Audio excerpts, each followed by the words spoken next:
Thank you for viewing our presentation on the smartphone, a toy or a tool for the high school classroom. This research is presented by high school educators Amanda Murphy and Kara Clayton for EDC 534, Seminar in Digital Authorship.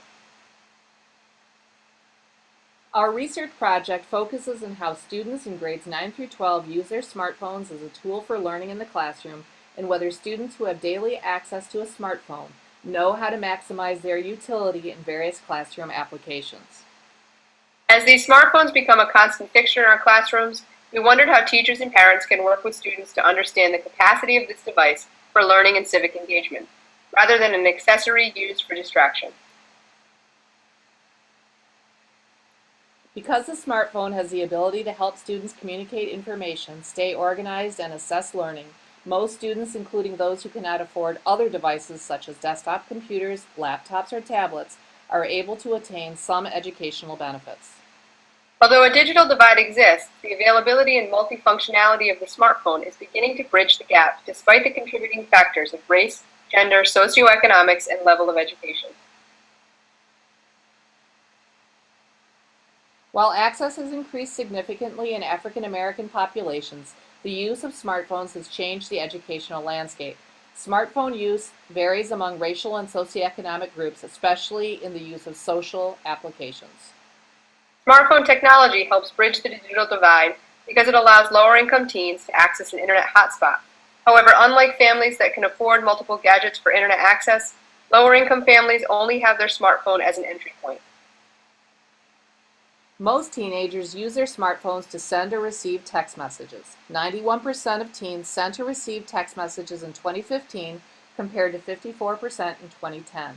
Even as technology has become smarter, teens still leverage technology primarily for social reasons. If learning is a social practice, smartphones, which have predominantly been used by students for social media, can transform classrooms. Support for teachers through professional development will help overcome fears and increase student collaboration, communication, and creativity.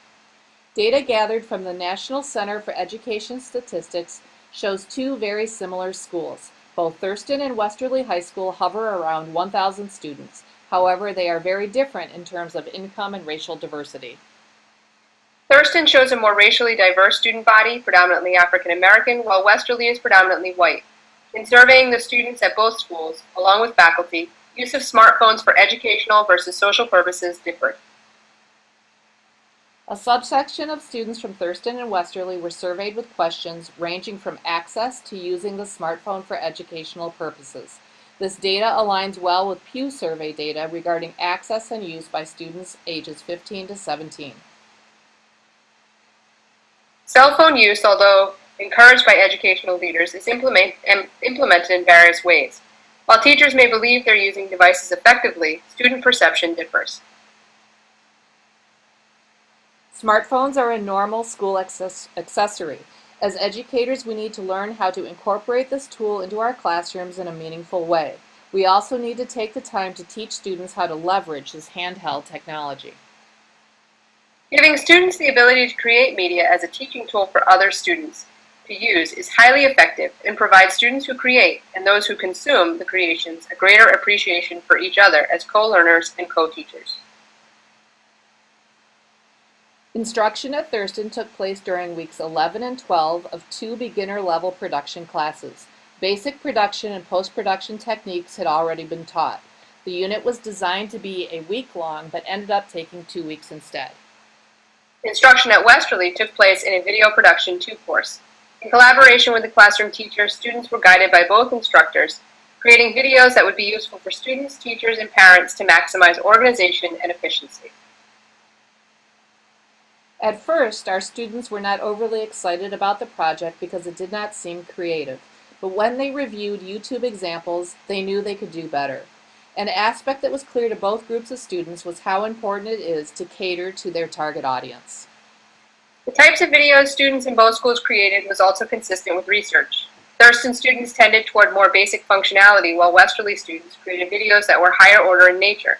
We believe this is due to socioeconomic differences.